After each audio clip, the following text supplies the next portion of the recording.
Assalamualaikum warahmatullahi wabarakatuh.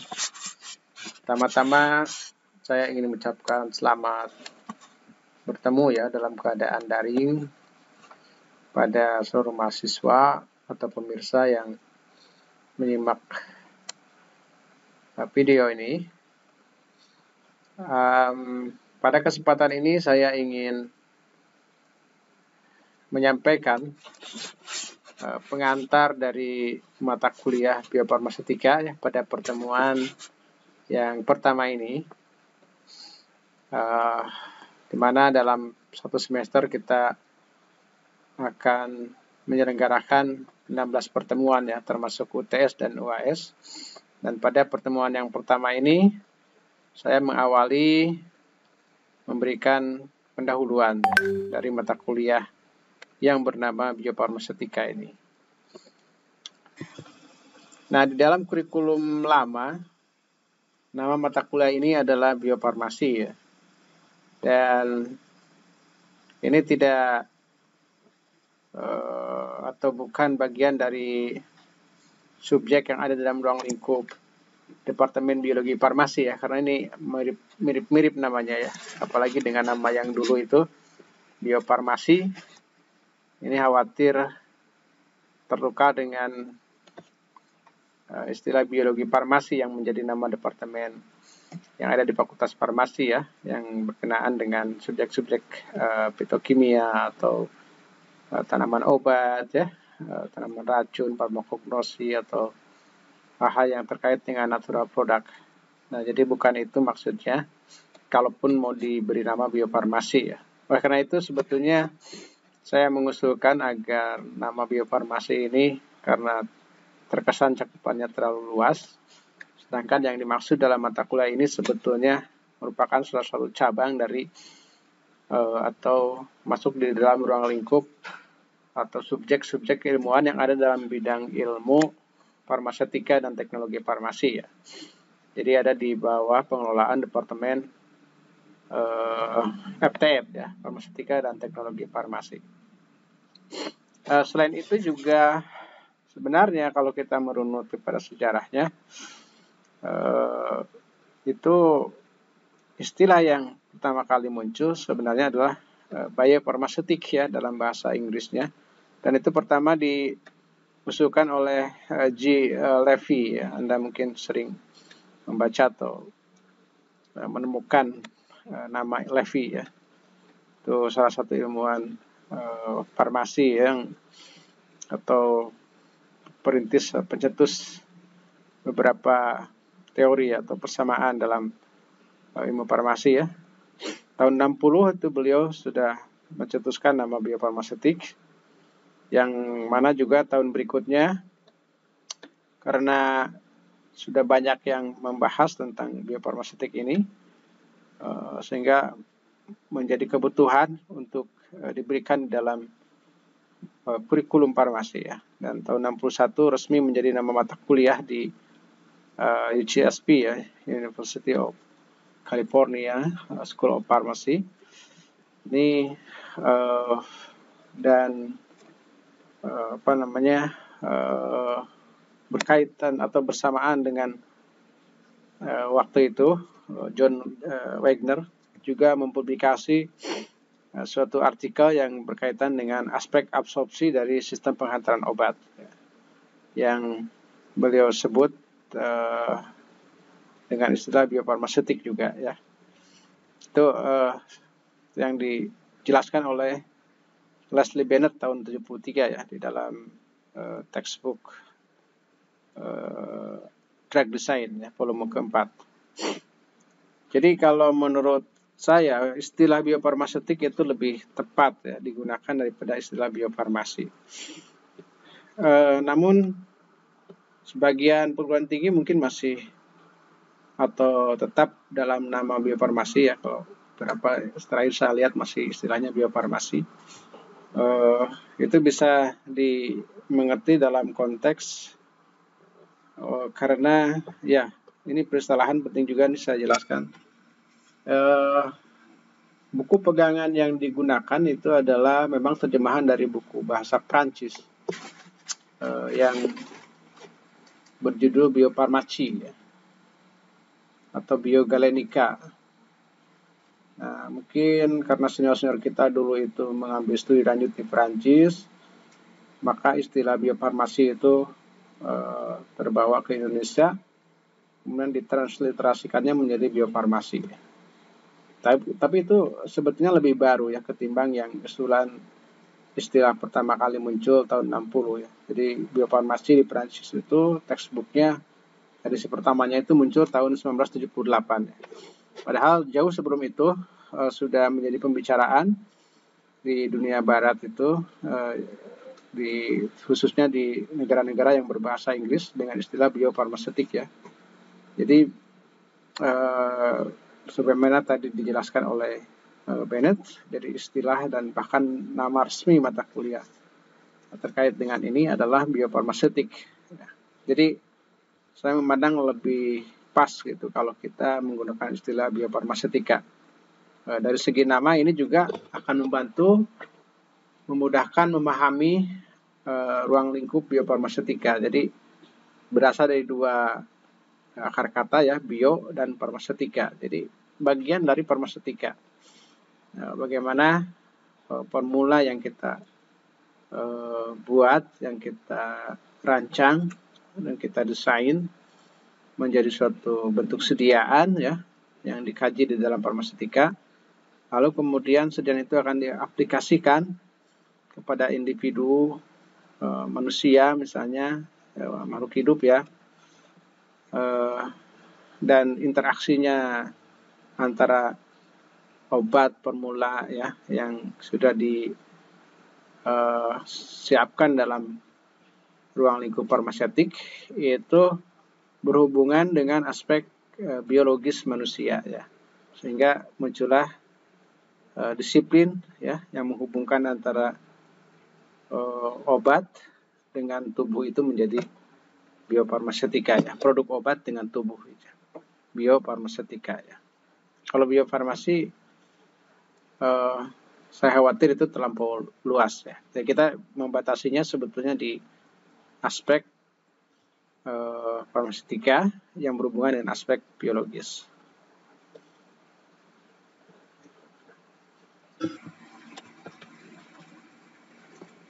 Jadi ini Anda bisa baca penjelasan tadi itu, istilah tadi itu ada di sini ya. Ini ada textbook drug design ya, volume yang keempat. Kumpulan berbagai macam artikel ya di sini yang terbitkan oleh Academic Press tahun 73 ya. Di sini ada tulisan Leslie Bennett tahun 73 sudah ada yang lahir. Leslie Bennett memberikan gambaran tentang apa itu biofarmaseutik ya dan bagaimana peranannya di dalam mendesain produk obat ya. Ini sebagai dasar. Jadi kalau kita mau mendesain atau membuat bentuk sediaan itu tidak ujuk-ujuk ya, tapi harus ada pertimbangannya. Dan salah satu pertimbangan yang sangat penting ya, agar obat itu menjadi obat yang bermutu itu adalah biofarmaseutik. Ini isinya, bukunya bisa Anda baca ya, di searching di Google juga ada. Ini Leslie Bennett. Leslie Bennett ini pendiri dan presiden pertama dari Asosiasi Ilmuwan Farmasi Amerika ya, APS, American Association for Pharmaceutical Scientists ya, APS. Nah dia ya sekarang udah pensiun ya, jadi artinya kontribusinya sangat besar terhadap pengembangan ilmu farmasi ya, khususnya di bidangnya apa dia ya. Nah ini farmakokinetik, farmakodinamics ya, farmakogenomik, kemudian transporter obat. Ini sekarang bidang transporter sangat berkembang ya di luar negeri, mulai dari penamaannya, pengkelasannya ya, karakterisasinya, kemudian pengaruhnya terhadap bioavailability ya, itu juga sangat menarik, risetnya sangat berkembang. Tapi di kita sangat jarang ya, drug transporter. Nanti mungkin kita akan membahasnya di transport obat ya. Ada yang bersifat pasif, ada yang aktif. Nah ya, transporter ini ya di dalam konteks transport obat secara aktif. Dia juga memang bapaknya biofarmaseutik ya, biofarmaseutik regulatory. Kemudian konsep BCS, BDDCS itu juga beliau berperan ya. Khususnya BDDCS itu dia termasuk pencetusnya. Jadi sangat besar peranannya sehingga berbagai ketika beliau pensiun itu purna bakti ya, itu banyak jurnal farmasi top dunia itu menceritakan tentang dedikasi beliau. Itu satu volume itu tentang Leslie Bennett ya, termasuk GPS ya, jurnal paling top ya farmasi, jurnal Pharmaceutical Science yang penentu tren riset pengembangan farmasi itu ada di sini ya. Kalau mau buka-buka itu cari TA itu trendsetternya ini ya, jurnal ini. Dan jurnal ini pun di volume 102 isu 9 itu sangat mengapresiasi dedikasi Profesor Leslie Bennett.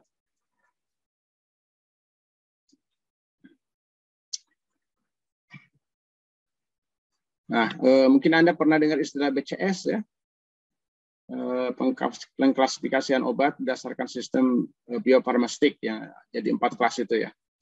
Itu tahun 95 oleh Amidon ya, di forum FDA disampaikan. Tapi kemudian konsep itu belum komprehensif, kemudian disempurnakan oleh Leslie Bennett ya dengan istilah BDDCS ya.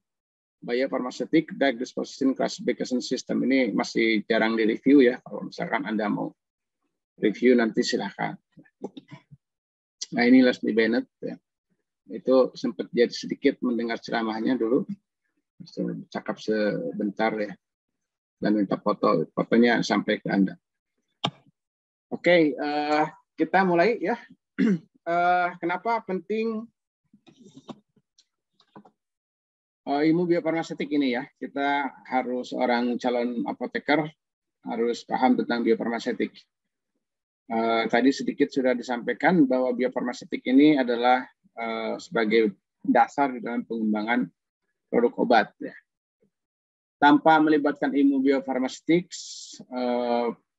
proses pengembangan obat atau pengembangan produk obat itu banyak menemui kegagalan. Karena biofarmaseutik itu menjembatani atau menyatukan ya atau menjadi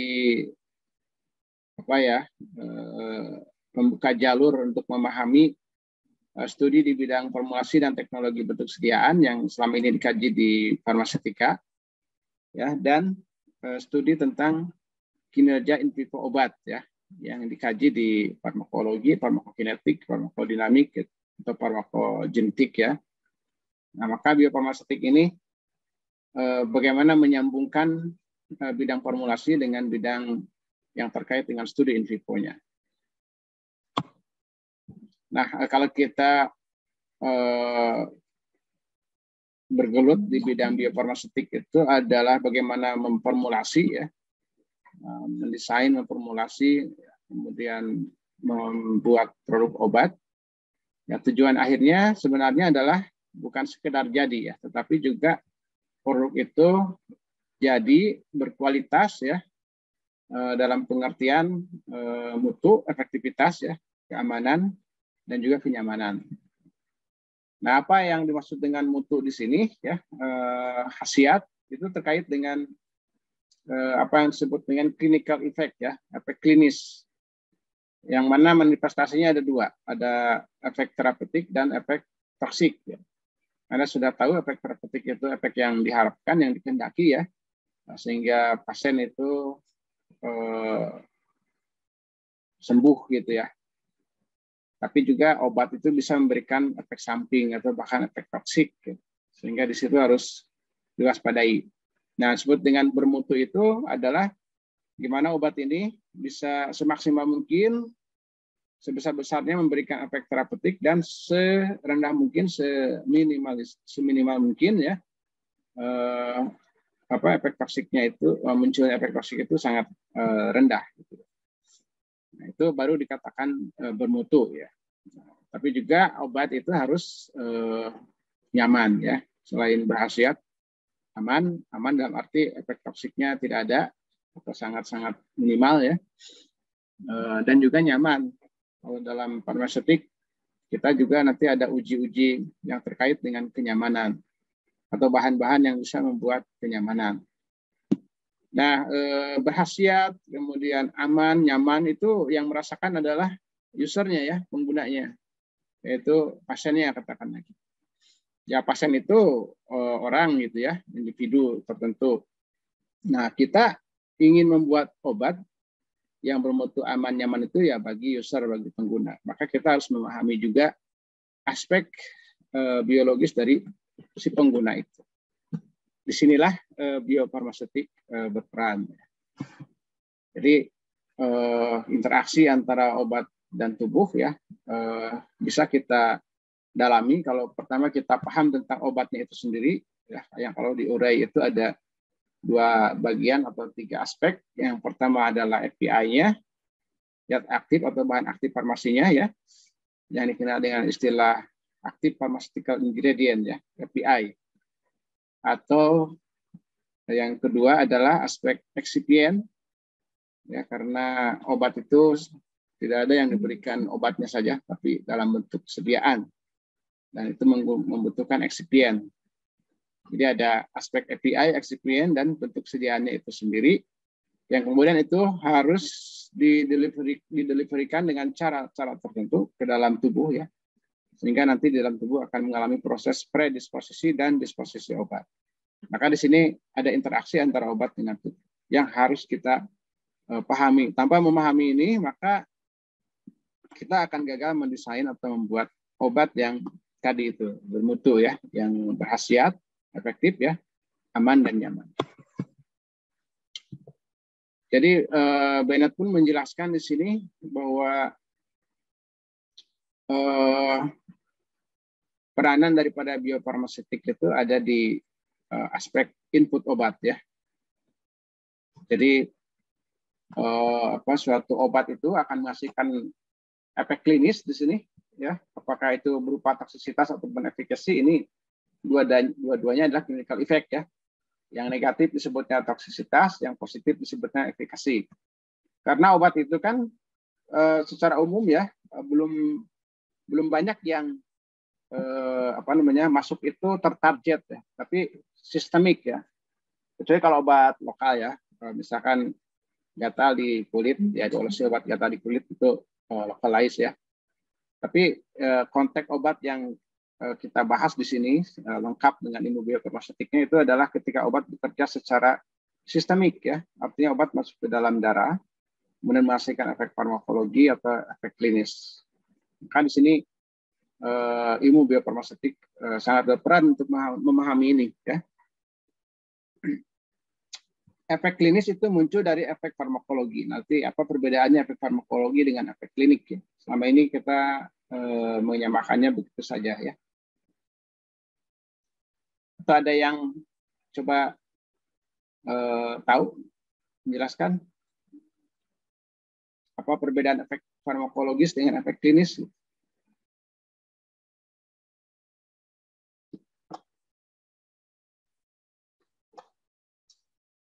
Atau selama ini memang Anda menganggap sama ya? Ya memang secara umum sense-nya itu, rasanya itu istilah efek farmakologi sama dengan efek klinik ya, disamakan gitu ya. Memang itu wajar lah ya, pengertiannya mirip-mirip ya. Tapi dalam fase-fase perjalanan obat ya dibedakan apa itu efek farmakologi dan apa itu efek klinik. Nah ini obat itu tidak akan menghasilkan efek kliniknya ya atau efek farmakologinya kalau obat itu tidak mencapai drug drug side of action-nya ya. tidak bisa mencapai tempat aksi kerjanya ya. Dan obat itu mencapai aksi kerja kalau obat itu mencapai darah.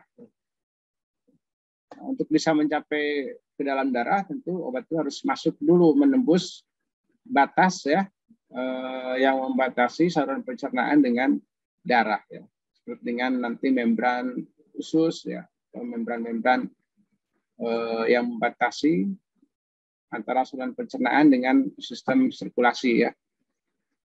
Maka disinilah biofarmaseutik menjelaskannya ya, yang disebut dengan bagaimana proses masuknya obat ke dalam tubuh ya. The science of input ya. Itu adalah biofarmaseutik. Jadi bagaimana kita memahami obat di dalam bentuk sediaannya di sini ya, kemudian dia digunakan masuk ke dalam tubuh ya, melalui proses input.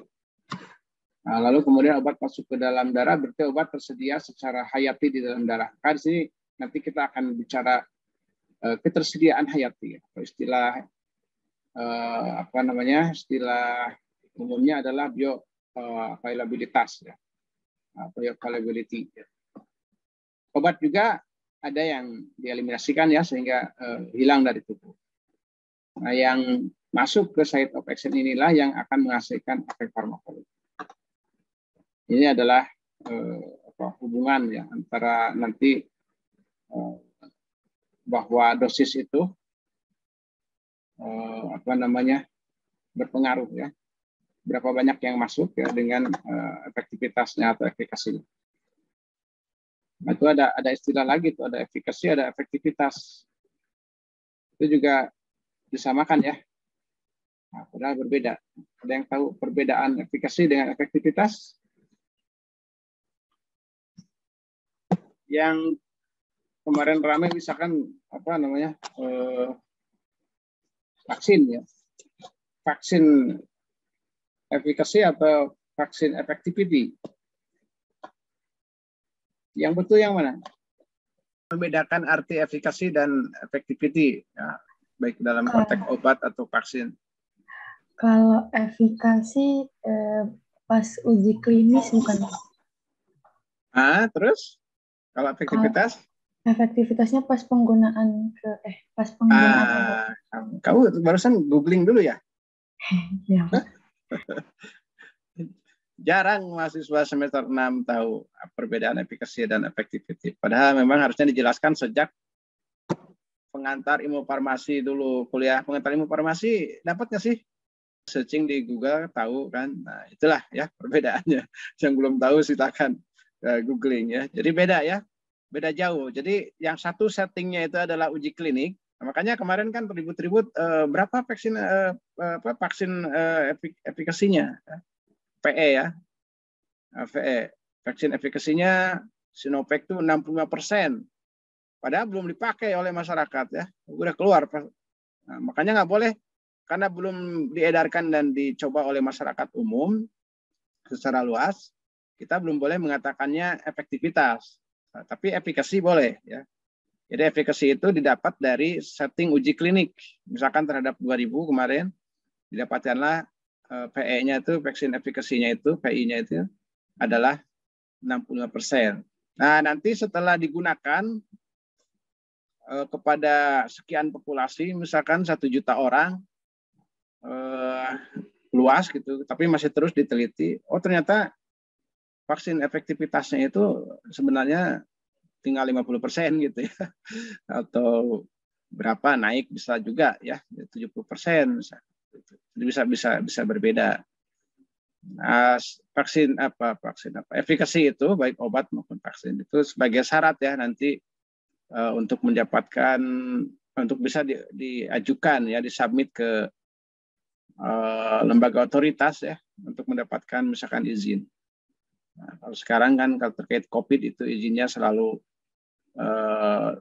izin darurat ya, izin penggunaan obat darurat, apa ya istilahnya, EUA ya, Emergency Use Authorization ya, EUA.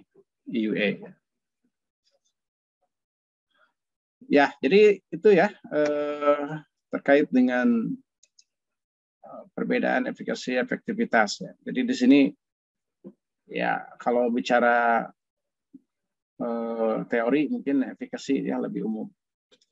Kalau sudah ke masyarakat itu efektivitas ya. Apakah efektif nggak pada kenyataannya di masyarakat?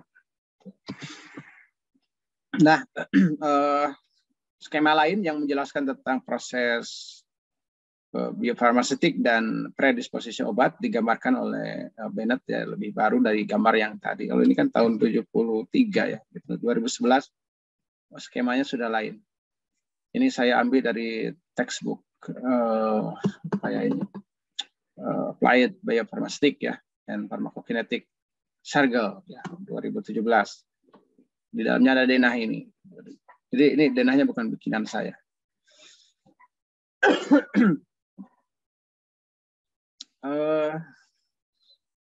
Tadi efektivitas itu atau efikasi itu atau efek klinik itu muncul di sini ya, di site of action. Jadi ketika obat berinteraksi dengan reseptor. Nah, obat itu bisa masuk ke tempat ini, perhatikan tanda panahnya, itu adalah ketika obat berada dalam bentuk bebas ya. Jadi sebetulnya yang dibutuhkan tubuh itu obat dalam bentuk bebas, zat aktif murni bebas ya. Maksudnya apa bebas itu, free drug itu, karena ada obat itu memang begitu masuk ke tubuh itu berbagai macam ya, terikat oleh berbagai macam seperti protein. Dan juga obat itu dia bawaan dirinya itu juga ketika dalam bentuk sediaan itu kan ada dalam bentuk basa, asam atau garam ya, atau hidrat, anhidrat, sulfat gitu ya, atau kristal gitu misalnya dan sebagainya. Tapi tetap yang diharapkan tubuh itu adalah obat bebas supaya bisa masuk ke sini, ke site of action ya. Jadi free drug-nya. Tapi Anda lihat tanda panahnya ya, yang masuk dan keluar dari free drug itu ya. Di sini ya, yang menuju free drug keluar ya, bolak-balik. Artinya apa? Artinya banyak hal yang mempengaruhi keadaan obat bebas ini. Jadi bisa bertambah, berkurang ya, atau bolak-balik gitu seperti ini. Banyak proses di sini, biotransformasi berarti mengubah obat itu secara biologis menjadi bentuk lain ya. Metabolit ini bisa digunakan, bisa berguna atau tidak ya. Tidak berguna dibuang, kalau digunakan ini harus masuk lagi ke site of action. Bisa jadi metabolitnya yang aktif ya. Yang obat-obat dalam bentuk prodrug. Nah, prodrug itu belum jadi obat, jadi obatnya di dalam tubuh. Nah, justru dengan proses dalam tubuh inilah menjadi metabolit. Metabolit itu kadang-kadang lebih aktif daripada senyawa induknya. Tapi apapun itu, bahwa konsentrasi obat bebas ini ditentukan oleh proses-proses baik yang masuk ini ya, absorpsi, maupun yang keluar ekrasi ataupun terdistribusi. Di sini yang bolak-balik begini ini distribusi ya, bisa dua arah. Distribusi ke jaringan cadangan ya, atau ke jaringan-jaringan lain yang sebetulnya tidak diperuntukkan obat itu bekerja di sini ya. Makanya bisa muncul efek samping, efek toksik itu kan obat menyebar ya kemana-mana ya, tidak tertarget ya, jadi sistemik. Ya baru-baru ini ada targeted drug, itu pun masih sangat sedikit dan dalam pengembangan ya. Tapi umumnya kalau kita makan obat itu misalkan minum paracetamol kan kemana-mana ya. Nanti ketemu apa ya namanya itu reseptor sakitnya, maka kita katakan itu sedang menghasilkan efek terapi. Tapi kalau ketemu dengan sel yang tidak dikehendaki, bisa muncul efek samping atau efek toksik. Nah, biofarmaseutik itu sebetulnya dari sini ya, mempelajari bagaimana obat itu dan faktor-faktor yang mempengaruhinya ya, dalam proses predisposisi obat. Jadi ingat ada predisposisi, ada disposisi ya. Predisposisi itu tahap sebelum disposisi ya. Nah, disposisi itu ketika obat masuk tubuh, dia akan mengalami distribusi, biotransformasi, metabolisme, ekrasi, ataupun menghasilkan site of action, ya, menghasilkan apa efek farmakodinamik, yaitu perjalanan dalam disposisi obat. Nah, sebelum ke disposisi ada predisposisi, yaitu bagaimana obat yang kita minum itu ya, dia pertama akan mengalami liberasi, kemudian disolusi. Di sini kurang nih, harusnya ada disolusi ya. Liberasi, disolusi, kemudian absorpsi. Kalau hanya disebut liberasi saja, itu artinya disolusi bagian dari liberasi. Nah, dalam predisposisi ini juga absorpsi masuk bagian daripada predisposisi. Meskipun absorpsi ini adalah proses awal bagi disposisi obat ya. Nah, istilah predisposisi itu dikenal dengan biofarmaseutik. Istilah disposisi itu dikenal dengan istilah farmakokinetik ya. Jadi Anda kan sekarang belajar juga farmakokinetik ya semester ini bersamaan. Jadi betul farmakokinetik semester ini?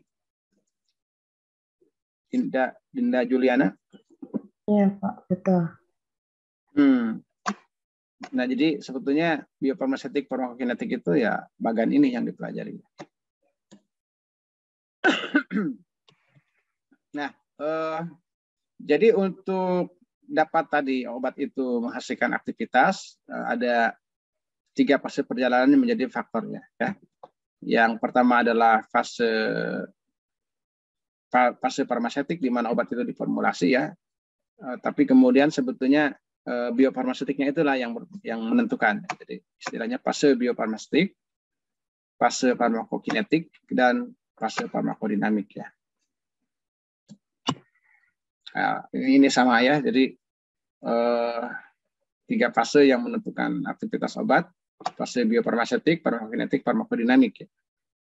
Fase farmakokinetik itu mulai dari begitu obat di dalam formulasinya itu terdisintegrasi di dalam tubuh, baik itu di mulut ataupun di saluran pencernaan, kemudian terdisolusi di dalam saluran pencernaan tersebut, dan kemudian terabsorpsi. Nah, sampai sini ya, sampai fase awal absorpsi ini ya. Nah, sampai mengantarkan sampai masuk ke dalam darah, itulah biofarmaseutik. Nah, maka di biofarmaseutik itu nanti targetnya adalah bagaimana kita bisa menyatakan ya berapa persen sih obat itu tersedia secara hayati di dalam darah. Berapa persen kata lainnya adalah bioavailabilitas obat itu ya. Jadi nanti istilah bioavailabilitas, bioekivalensi itu akan sangat sering dibahas di dalam mata kuliah kita ya, biofarmaseutik ini.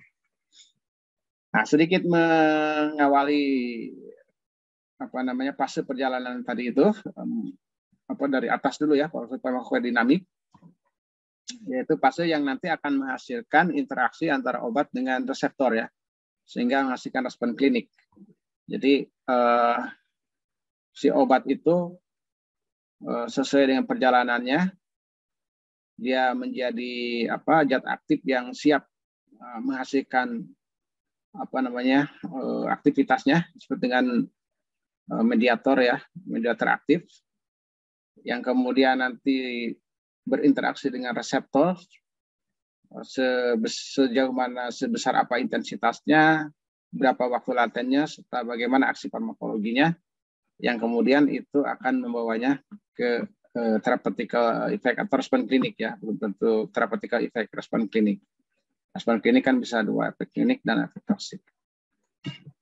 Nah, faktor-faktor yang berpengaruh pada fase farmakodinamik itu apa saja? Di antaranya hal-hal ini ya.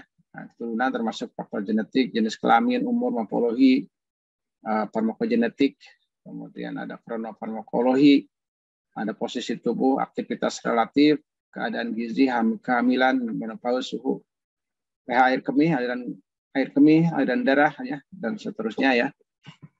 Nah, dari sini tadi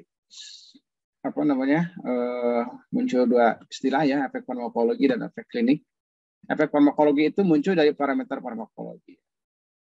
Sedangkan efek klinik itu adalah muncul dari parameter klinik ya istilahnya. Nah, bisa nggak dibedakan farmakologi dengan klinik ya? Makanya kita ada departemen farmakologi dan farmasi klinik ya. Dua-duanya dipakai. Nah, kalau farmakologi itu, parameter farmakologi itu terkait dengan konsentrasi ya dalam fase aktifnya, obat aktifnya itu. Biokimiawinya, proses biokimiawinya, ya. Termasuk proses interaksinya, antara obat dengan reseptor, juga mekanisme kompetitifnya, mekanisme kerjanya, dan aksi kimia dalam tubuh ya, termasuk toksikologinya. Nah, kalau parameter klinik itu sudah ekspresinya itu lain ya. Keadaan lingkungan kan apa suhu, demam gitu kan, dingin, panas, dingin gitu kan, itu udah ekspresi dari klinik ya. Termasuk efek psikologis ya, resah, tenang gitu kan, atau cemas, kejang. Termasuk ketetapan diagnosis itu adalah termasuk efek klinik ya. Ketetapan diagnosis itu apa misalkan hipertensi gitu ya. Kalau Anda mengidap penyakit jantung koroner, nah itu sudah klinik ya. Ya penyakit yang diderita ya. Kemudian remisi spontan interaksi obat. Lalu kemudian fase lebih ke bawahnya lagi adalah fase farmakokinetik. Tadi sudah dijelaskan itu proses ADME ya, absorpsi, distribusi, eliminasi. Ini dibahas di farmakokinetik ya. Cuma nanti di dalam farmakokinetik itu bagaimana mengkuantifikasi fase perjalanan obat di dalam darah ya, di dalam tubuh. Seberapa besar dia cepat terabsorpsinya, seberapa banyak, kapan mencapai puncak, berapa besarnya mencapai puncak, kemudian bagaimana kecepatan distribusinya, volume distribusinya, ya, kecepatan eliminasinya, waktu paru dan sebagainya. Itu sudah istilahnya tuh kalau secara teknis itu udah matematis itu ya. Jadi matematika obat di dalam tubuh. Tapi khusus perjalanannya ya. Ini parameter farmakokinetiknya tadi ya. Di fase absorpsi kita mengenal ada yang namanya KA ya, ketetapan kecepatan absorpsi. Waktu paru absorpsi bisa ya. Nah, tapi absorpsi itu nanti dibagi dua. Fase awalnya itu masuk ke predisposisi atau biofarmaseutik. Kemudian nanti selanjutnya itu farmakokinetik. Jadi farmakokinetik itu istilahnya apa tadi? Disposisi ya, distribusi, ekskresi, metabolisme. Parameter-parameter farmakokinetik pada fase distribusi ini ya, volume penyebaran, fiksasi dan seterusnya. Kemudian parameter pada proses ekskresi atau eliminasi ada aspek-aspek ini ya, termasuk kalau ini sih masih istilahnya parameter farmakologi ya. Kalau parameter farmakokinetik itu terkait dengan eliminasi seperti kecepatan ya, kecepatan eliminasi, tetapan kecepatan eliminasi K ya, atau waktu paru eliminasi, tes tengah eliminasi, clearance ya, clearance harusnya ada clearance di sini. Metabolisme. Jadi memang eliminasi itu dibagi dua, metabolisme dan ekskresi. Di metabolisme nanti ada clearance hati, ya, clearance ginjal itu bagian dari ekskresi. Kemudian di sini ya faktor-faktor farmakologinya ya ini ya. Nah, ini salah satu ilustrasi bahwa proses predisposisi dan disposisi untuk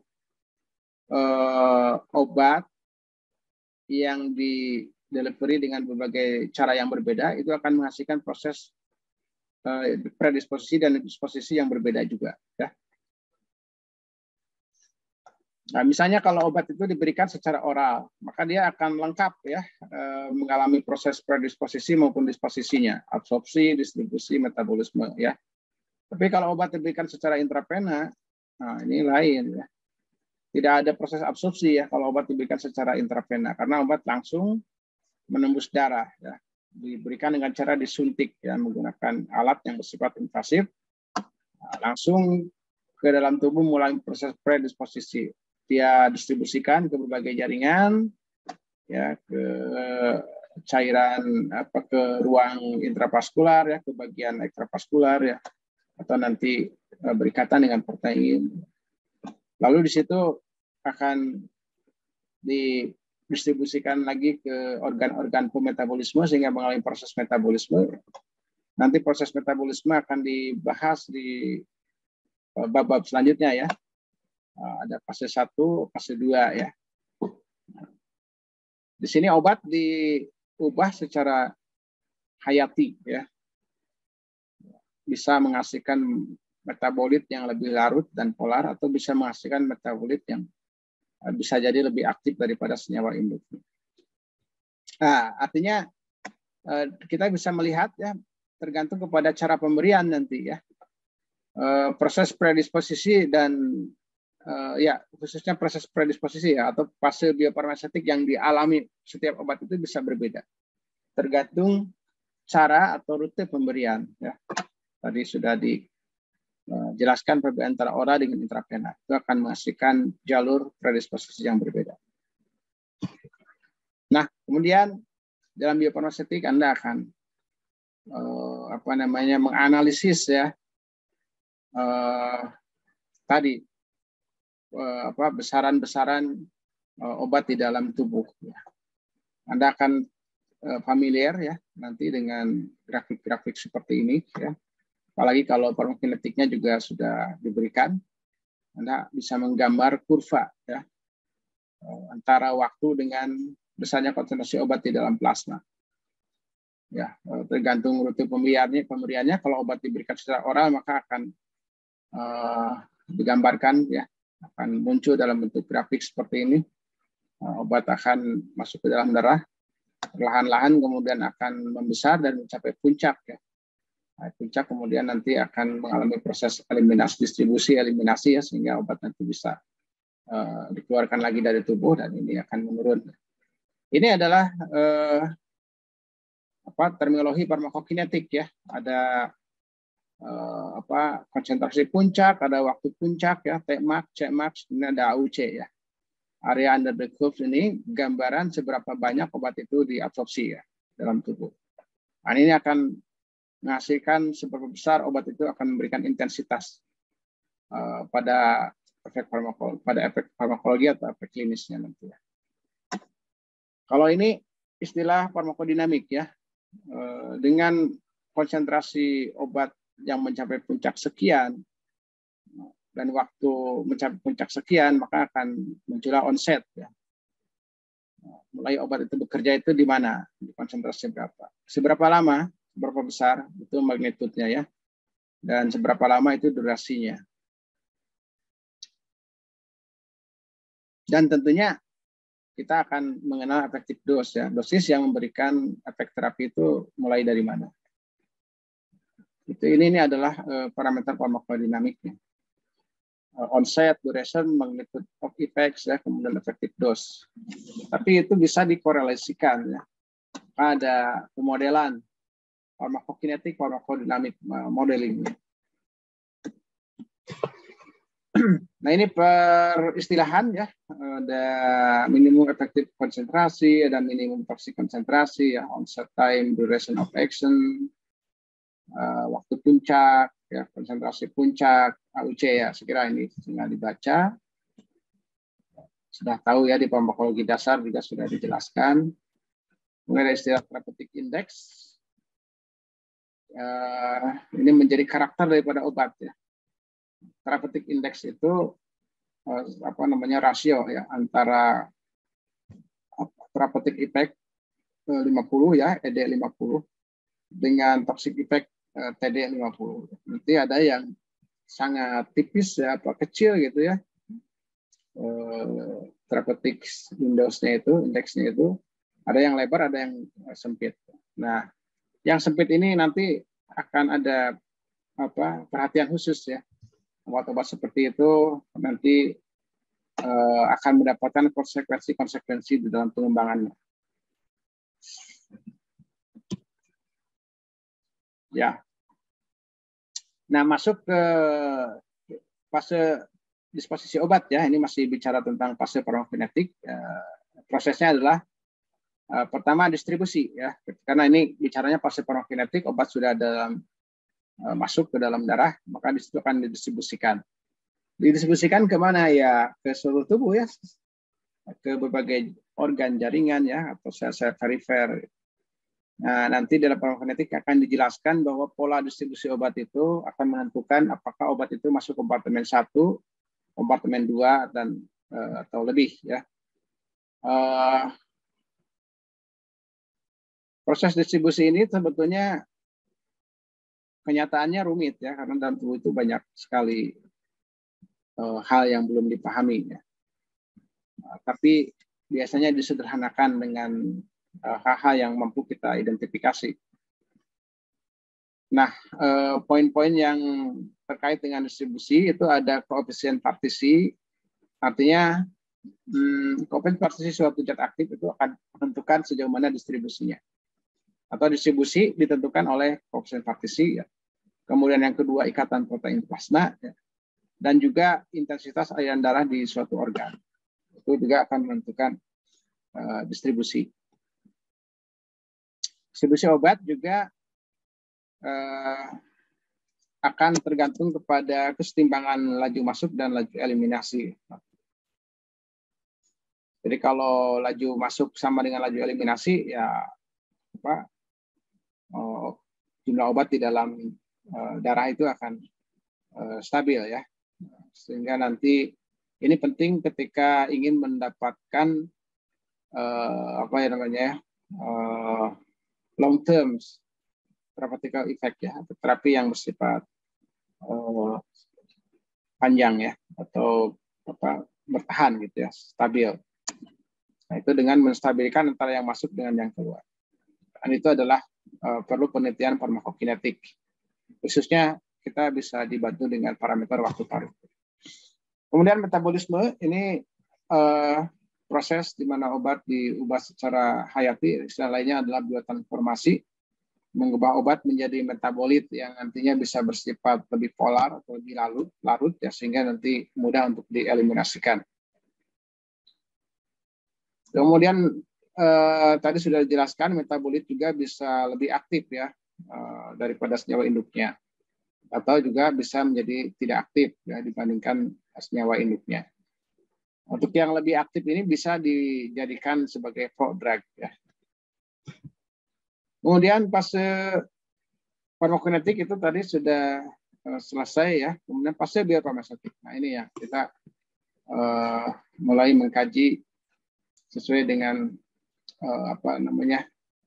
ruang lingkup mata kuliah kita. Jadi biofarmaseutik itu prosesnya dimulai saat pemberian obat, ya obat di dalam tabletnya misalkan ya, kita administrasikan ke pasien, nah, begitu bersentuhan dengan pasien, disitulah mulai fase biofarmaseutik, yaitu hingga terjadi penyerapan atau absorpsi ya. Dan ini tergantung bagaimana cara pemberiannya ya, atau rute delivery-nya. Tadi istilahnya adalah predisposisi ya. Jadi sebelum obat itu mengalami distribusi dan seterusnya, maka obat itu mengalami fase biofarmaseutik dulu. Fase predisposisi ini bisa dibedakan lagi menjadi 3 tahapan ya. Satu adalah tahapan liberasi atau pelepasan. Nah, di sini nanti prosesnya adalah disintegrasi, kemudian peluruhan ya, menjadi partikel-partikel kecil yang kemudian akan mengalami proses disolusi setelah itu ya, yaitu melarut di dalam medium saluran pencernaan. Lalu setelah terlarut, artinya obat berada dalam bentuk terdispersi secara molekuler, maka obat bisa diabsorpsi ya, diserap. Nah inilah fase biofarmaseutik ya, liberasi, disolusi, absorpsi. Nah pada tahap ini predisposisi obat itu sangat tergantung ya kepada rute pemberiannya ya, apakah dia akan melalui saluran pencernaan, melalui bukal, melalui rektal, melalui kulit, atau secara parenteral ekstravaskular ya, disuntikan secara intramuskular misalkan. Jadi rutenya seperti itu. Kemudian cara pemasukannya bagaimana? Apakah dengan cara diaplikasikan, kalau oral kan diminum, disuntikan gitu ya, atau dioleskan kalau secara obat-obat luar itu ya. Kemudian dosis ya dan frekuensinya ini sangat menentukan. Kemudian pengaruh bentuk sediaan ya, tablet, semi solid ataupun cair ya, dan juga masih dipengaruhi oleh sifat fisika kimia dan teknik formulasinya. Ini akan sangat mempengaruhi proses predisposisi obat. Dan kemudian faktor-faktor ini kita pelajari interaksinya dengan aspek biologis ya, di mana obat itu diabsorpsi, aliran darah, kemudian berbagai macam mekanisme ya, di situ ada gerak peristatik dan sebagainya. Jadi sederhana, tapi kalau digali makin dalam itu banyak permasalahan ya yang harus dipahami. Nah, kita masuk ke bagian fase biofarmaseutik ya. Yang pertama tadi proses liberasi atau pembebasan atau pelepasan obat dari matrik-matrik pembawaannya dalam bentuk sediaan. Karena waktu di fase farmaseutik kan obat dibentuk ya, misalkan jadi tablet, itu dengan menggabungkan dengan berbagai komponen lain dalam suatu formulasi ya, ada pengisi, ada binder, ada glidan dan sebagainya. Anda sudah praktikum formulasi solid ya, kemudian dikempak ya dengan suatu teknik proses tableting menjadi keras. Nah, padahal yang kita butuhkan itu zat aktifnya yang ada di dalam. Maka itu harus dikembalikan. Kita harus mulai lagi dipisah-pisahkan lagi, mulai satu proses disintegrasi. Kemudian tahap peluruhan ya, jadi granul itu yang sudah pecah itu harus jadi partikel-partikel yang kecil, yang kemudian itu akan masuk ke fase disolusi. Ya. Nah, fase disolusi itu fase di mana obat melarut ya, terdispersi secara molekuler di dalam medium saluran pencernaan, yang itu menjadi prasyarat untuk obat itu sebelum absorpsi ya. Bagaimana dengan obat yang sudah dalam bentuk larutan? Nah, itu tidak ada proses disolusi lagi. Ya. Kalau larutan dalam air ya, itu langsung tinggal mengalami proses absorpsi. Tapi kalau larutannya dalam bentuk minyak, itu tidak bisa langsung larut. Dia akan ada pra dulu ya, ada proses ekstraksi, terbentuk endapan, membentuk almop, kemudian baru melarut. Tapi kalau obat-obat yang dalam bentuk sediaan padat, solid, ya itu harus mengalami proses disolusi dulu ya. Baru kemudian absorpsi. Nah, jadi absorpsi ini merupakan bagian akhir dari fase biofarmaseutik dan bagian awal dari fase farmakokinetik. Apa yang mempengaruhi proses absorpsi? Pertama adalah sifat fisika kimia zat aktifnya ya, ukuran partikelnya, kemudian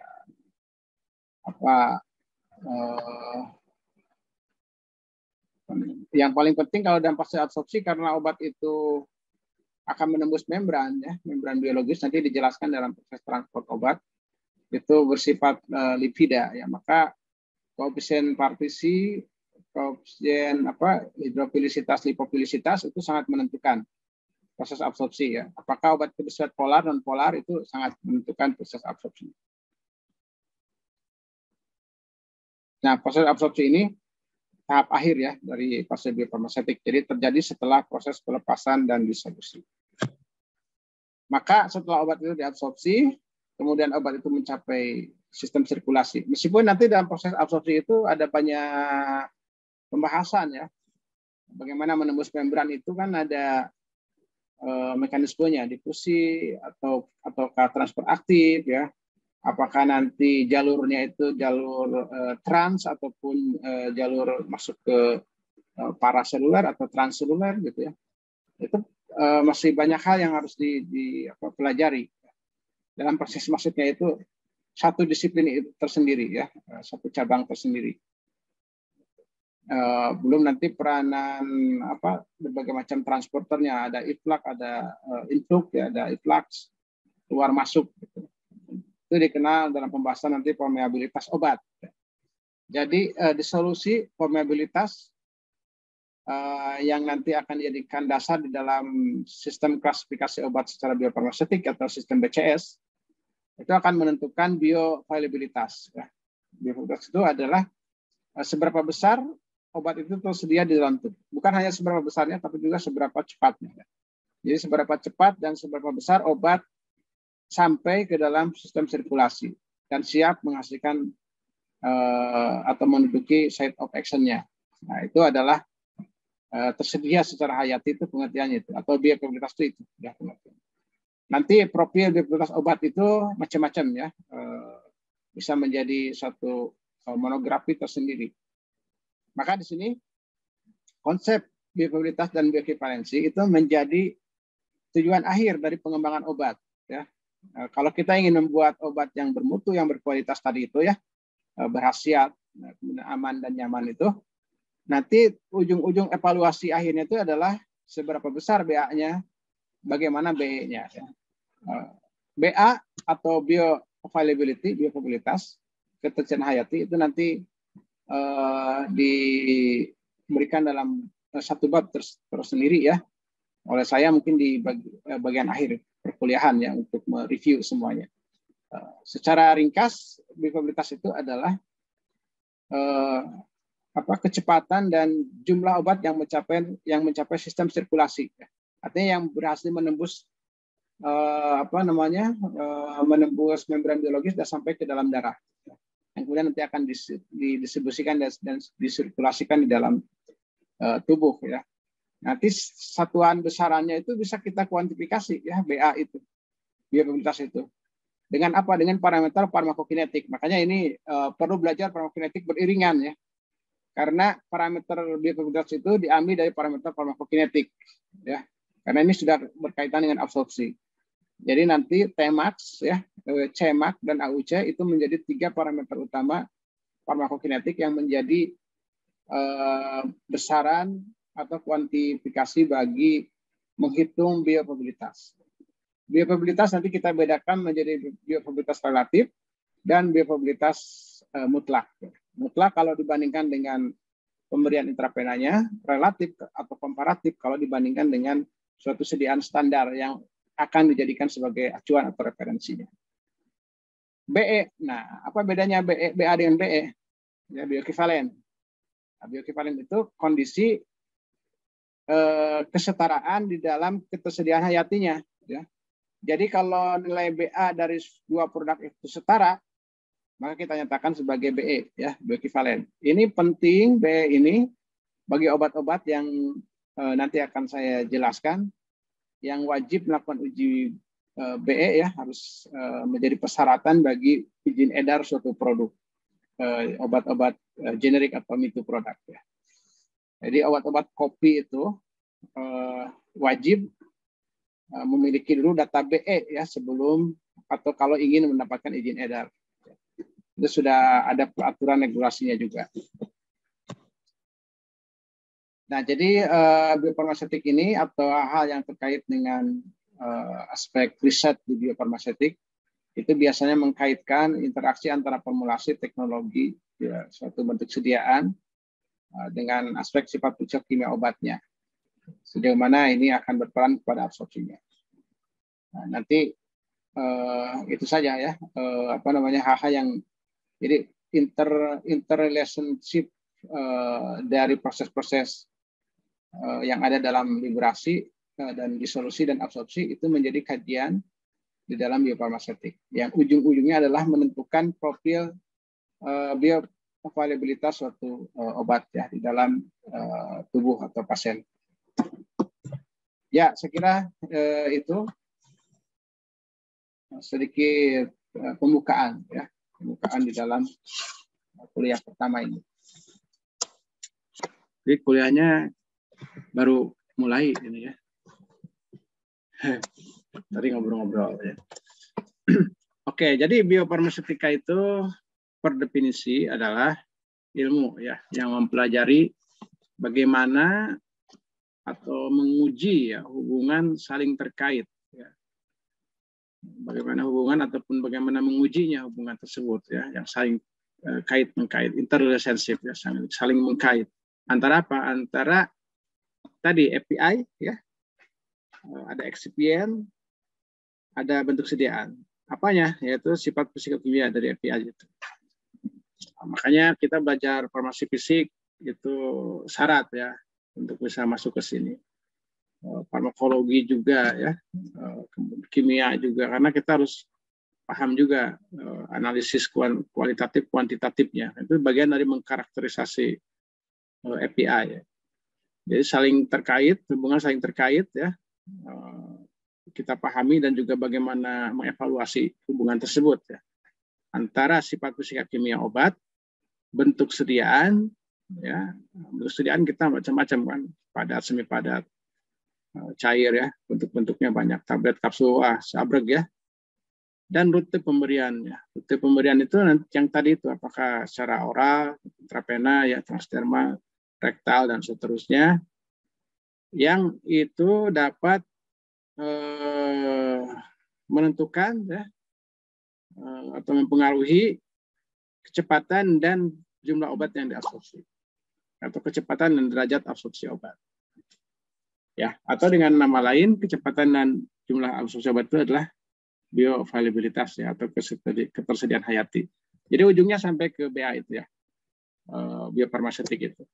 Nah, ini salah satu rangkuman ya daripada definisi biofarmaseutik yang disampaikan oleh para pakarnya ya, para penemunya. Jadi nanti biofarmaseutik itu akan berkenaan dengan kecepatan pelepasan ya, karena ini bicaranya fase ya, fase biofarmaseutik, jadi perjalanan. Jadi kecepatan pelepasan obatnya bagaimana, kecepatan disolusi obatnya bagaimana, lalu bagaimana ketersediaan hayatinya ya, atau absorpsi sistemiknya. Tapi di luar yang tiga ini ada aspek stabilitas ini yang juga masuk ya ke dalam pembicaraan biofarmaseutik, karena stabilitas itu akan menentukan ketiga hal ini. Kalau obatnya tidak stabil, maka pelepasan disolusi dan ketersediaan hayatinya juga bisa terpengaruh ya. Jadi bagaimana kondisi obat itu ya, stabilitasnya, termasuk mungkin dalam formulasinya itu adalah inkompatibilitasnya. Kalau itu ada masalah, maka ke fase biofarmaseutiknya juga ada masalah. Ini beberapa catatan definisi dari para tokoh-tokohnya ya. Nah, ini menurut Leslie Bennett, Wagner mendefinisikan biofarmaseutik itu studi yang menghubungkan ya antara sifat fisika kimia obat, sifat fisika kimia bentuk sediaan, ya. Kemudian faktor fisiologis ya.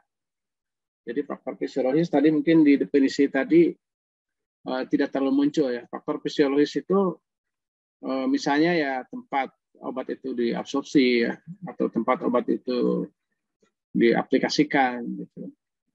Pada tempat di mana obat diaplikasikan. Nah, termasuk kalau di dalam saluran pencernaan kita akan berbicara tentang waktu tinggal obat di dalam saluran pencernaan yang dipengaruhi oleh gerakan peristaltik, volume cairan tubuh, misalnya ya, suhu lingkungannya dan sebagainya. Lalu parameter farmakokinetik juga masuk ke dalam definisi ini, termasuk efek klinik, farmakologi dan biologis. Maksudnya hubungannya dengan semuanya itu ya. Vivaldi juga mendefinisikan biofarmaseutik itu sebagai cabang dari ilmu farmasi yang berkenaan dengan hubungan antara sifat fisika kimia obat di dalam bentuk sediaannya dan respon terapeutik yang teramati setelah pemberiannya.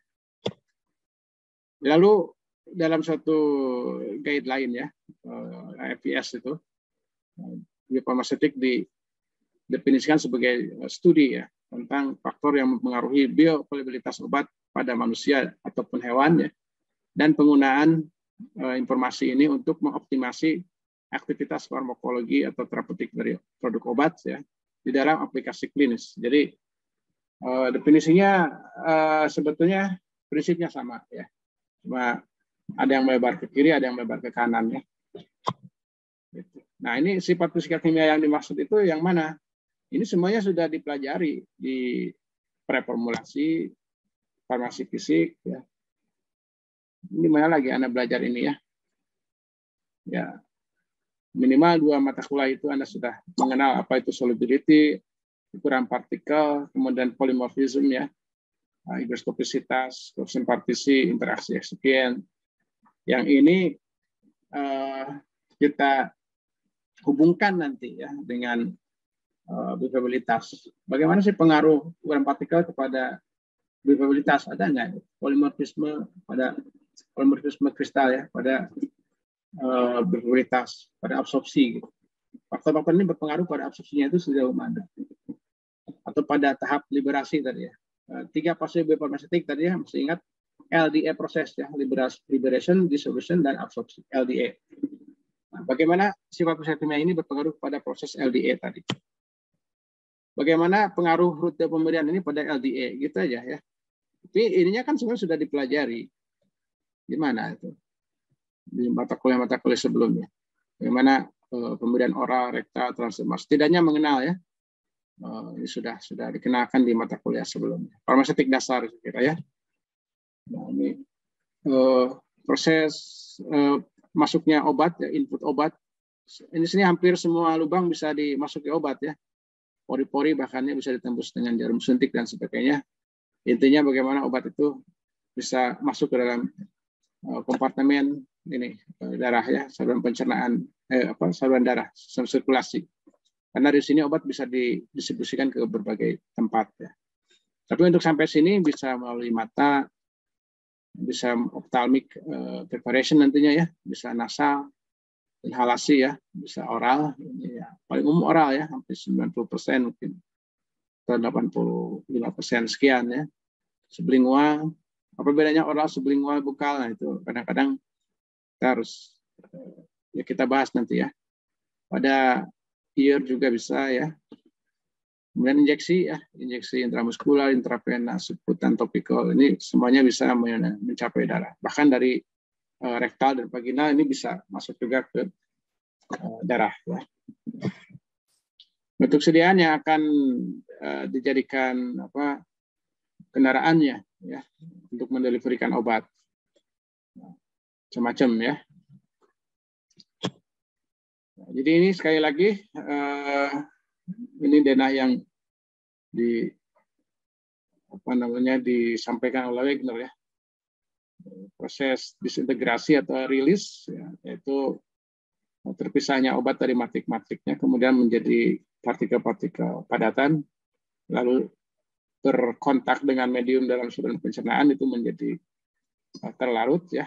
Nanti setelah terlarut akan melalui proses absorpsi sehingga obat berada dalam darah, lalu melalui proses disposisi obat ya, farmakokinetik di sini, dan menghasilkan efek farmakologi atau efek klinik.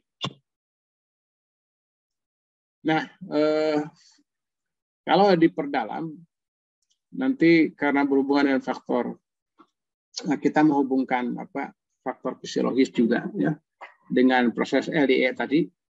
Nah, kita bisa mengkuantifikasi di mana proses-proses yang menentukan ya dalam proses liberasi, disolusi, dan absorpsi itu. Dan apa saja faktor-faktor yang berpengaruhnya. Kondisi dalam saluran pencernaan itu ada yang sangat berperan, yaitu pH ya.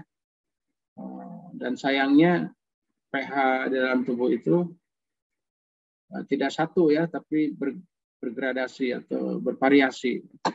Dimulai dari lambung yang 1-3 itu asam, kemudian sedikit basah sampai basah itu di saluran intestinal ya, usus.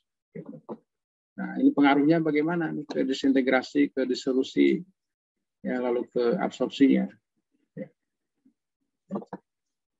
Nah, ini yang akan kita bahas sesuai dengan kembali tadi rute pemberiannya. Jadi nanti di bagian tengah itu Anda akan pelajari satu-satu. Kalau oral bagaimana, rektal bagaimana, transdermal bagaimana, aspek-aspek ininya ya. Ya, kita akan mengidentifikasi dan mengkarakterisasi faktor-faktor apa yang berpengaruh kepada fase-fase ini. Misalnya pada fase liberasi atau rilis. Apa nih yang berpengaruh? Kecepatan disintegrasi dan wetting itu menjadi topik ya. Bagaimana menentukan kecepatan ini. Karena ini berupa tahapan ya, maka kecepatan absorpsi ini akan dipengaruhi oleh kecepatan disolusi di sini, dan kecepatan disolusi akan dipengaruhi oleh kecepatan disintegrasi. Meskipun hubungannya tidak otomatis linear ya. tapi ada ketergantungannya, tergantung ya. Faktor yang berpengaruh pada fase disolusi, misalnya di sini faktor fisiologis ya, luas tempat, kondisi, misalnya faktor fisiologis itu kondisi pH tadi ya, kondisi pH lingkungan atau medium di mana obat itu melarut ya. Waktu di kuliah preformulasi mungkin Anda bisa membuka kembali hubungan antara kelarutan dengan pH ya. Kita kan ingin kecepatan larutnya cepat, tapi di situ ada faktor pH. Harus hati-hati ya, dan pengaruh pH pada zat asam dan basa dalam terkait dengan kelarutan kan bisa dikuantifikasi, dihitung. Kemudian sifat fisika kimia obat ya pada disolusi, misalnya ukuran partikel, bentuk padatannya ya, kristal atau amorf, sulfat atau hidrat, itu berpengaruh kepada disolusi juga. Formulasi, faktor formulasi ini misalnya bahan-bahan yang digunakan ya. Kalau bahan-bahannya hidrofob ya susah ini terdisolusi. Kalau bahan-bahannya hidrofil ya, atau pengisi-pengisinya bersifat hidrofil ini mudah terdisolusi. Nanti masuk ke proses masuknya obat ke dalam darah itu melalui suatu barir ya, disebut dengan membran biologis. Nah, faktor-faktor yang berpengaruhnya apa di sini? Sifat kimia obat ya, kemudian faktor fisiologis tentu ya. Ini nanti akan dipelajari secara detail satu persatu di bagiannya masing-masing ya. Ya, jadi jenis bentuk sediaan ya nanti akan menjadi faktor penentu absorpsi obat atau bioavailabilitas. Kemudian sifat fisika kimia daripada molekul obat maupun eksipiennya ya, dan juga rute pemberian. Ini diulang ya. Ya, selanjutnya ini proses disintegrasi ya. Sedikit cerita tentang disintegrasi ini bisa dievaluasi dengan uji waktu hancur ya.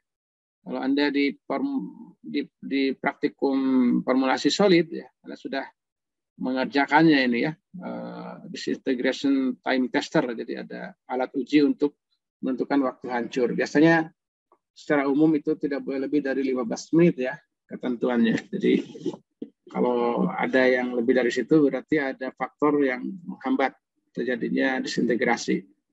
Nah, biasanya pengikat ya. Pengikat itu juga sebenarnya macam-macam ya. Makanya di sini pengetahuan bahan formulasi itu menjadi penting juga, dan ini sangat bermanfaat di dalam memahami proses biofarmaseutik. Kalau bahan yang kita gunakan itu ya, bindernya itu, pengikatnya itu tidak memiliki sifat disintegran, maka itu biasanya lama ya proses disintegrasinya. Termasuk penggunaan bahan-bahan glidan ataupun pelincir ya, lubrikan yang sifatnya biasanya hidrofob. Kalau penggunaannya terlalu besar, terlalu banyak, maka itu bisa menghambat proses disintegrasi. Nah, ketentuan pengujian uji disintegrasi itu ada di farmakopeia dan itu sudah diberikan di formulasi solid lah. Hingga saya ulang, alatnya juga seperti ini Anda sudah tahu ya.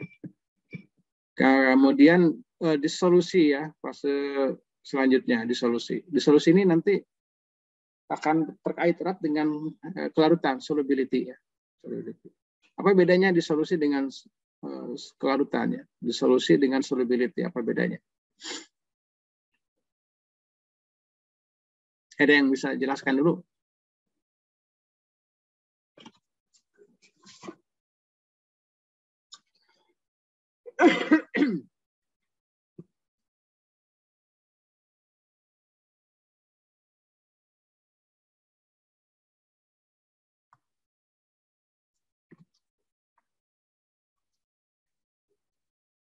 Ini disolusi definisinya. Ini solubility. Ada yang bisa membedakan?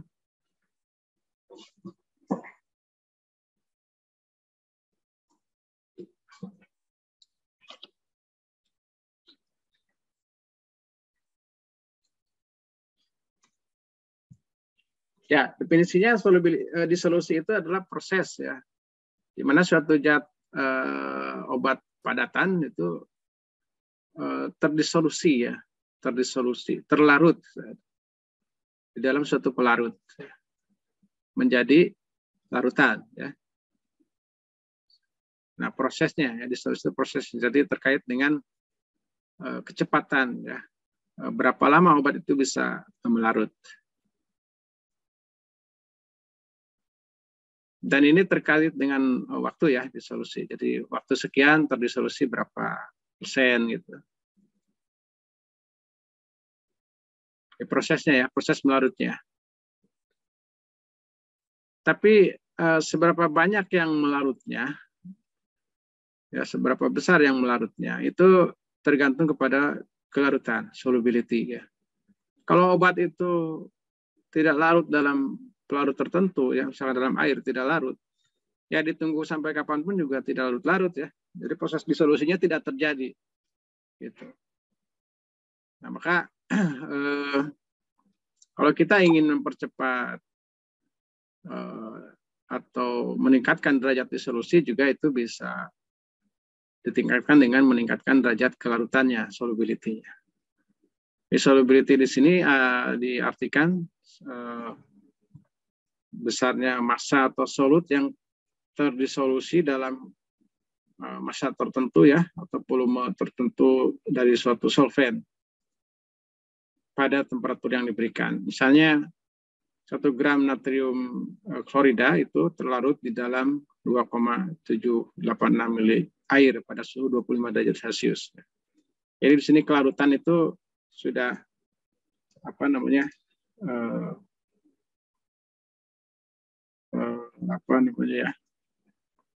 sudah ada batasnya ya. Misalkan di sini solubility ada 0,5 gram per mili.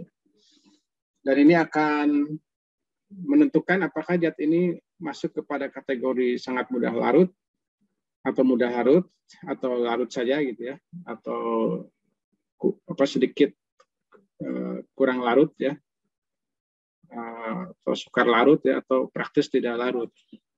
Nah ini kira-kira masuk ke mana nih? Kalau 0,5 gram per mili.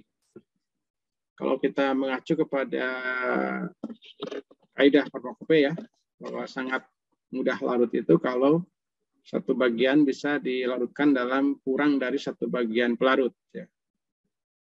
Satu bagian zat itu bisa dilarutkan dalam kurang dari satu bagian pelarut dalam mili, jadi gram dalam mili. Ini agak bukan 1 gram, ini setengah gram, jadi kategorinya mudah larut saja ya, bukan sangat kurang sedikit, jadi kalau disebut sangat mudah larut. Nah, jadi solubility itu adalah sifatnya itu statis ya, sudah tertentu ya.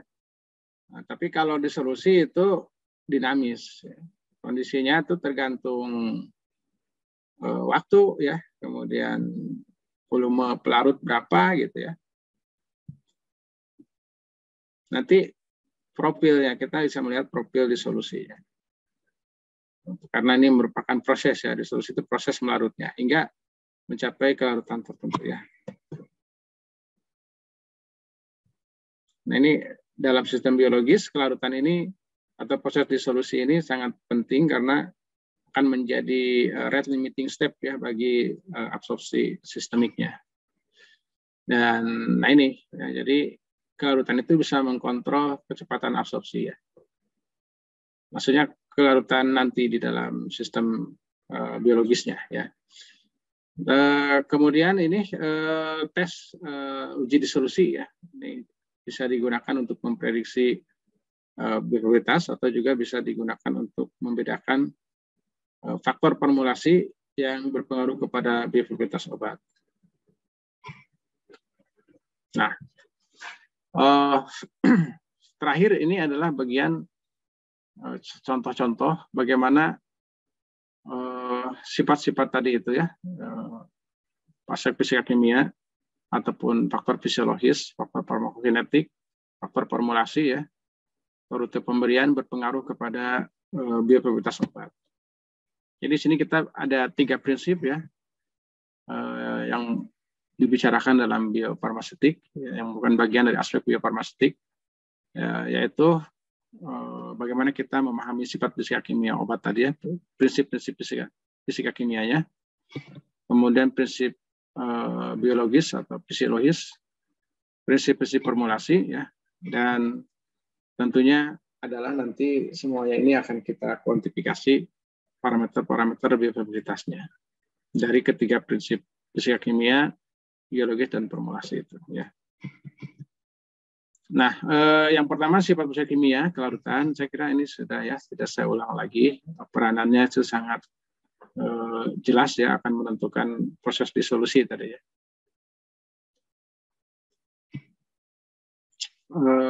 Di mana ini ya, Anda sudah dapat ini ya, larutan, kelarutan ya di farmasi fisik ya, termasuk persamaan-persamaannya. Ya, saya kira. Kemudian hidrofilisitas, lipofilisitas. Nah, ini penting ya di dalam mempelajari bagaimana proses obat masuk ke dalam membran. Ini transport obat ya nanti. Polar, non-polar, hidrofilisitas, lipofilisitas. Ini akan berpengaruh kepada absorpsi dan juga distribusi ya. Nanti distribusi di dalam darah. Karena keluar masuk obat ke dalam sel itu ya membran ya. Membran bersifat lipid. Nah, maka sifat fisika kimia molekul obat itu menentukan apakah dia bisa tembus atau tidak. Ya, itu silakan dibaca ya penjelasannya, ringkasnya seperti itulah. Jadi lipofilisitas, hidrofilisitas akan menentukan bagaimana obat bisa menembus membran biologis baik di fase absorpsi maupun di fase distribusi.